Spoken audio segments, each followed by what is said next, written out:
Gəlin bu sualın izahına baxaq. Deyir ki, ABCD paralelogramında AE və DE-dən bölənlər AE 2/3 və ED 2 cm isə paralelogramın perimetrini tapın. İlk öncə təbii ki biz paralelogramı çəkməliyik. Paralelogramı çəkib göstərəcəm.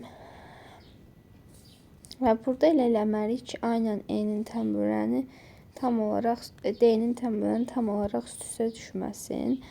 Ona görə tərəflər yazanda diqqət etməliyik. Aha, təqribi belə alınır. İndi bura A olsun, bura B olsun, bura D, burada C. Burada E'dir, düzdür? Burada E nöqtəsi olsun. Və bilir ki, bunlar 90 dərəcə altında bir-biri ilə kəsişir. İndi hesablamalara baxaq. Bizə AE-ni 2/3 verib. ED-ni 2 verib.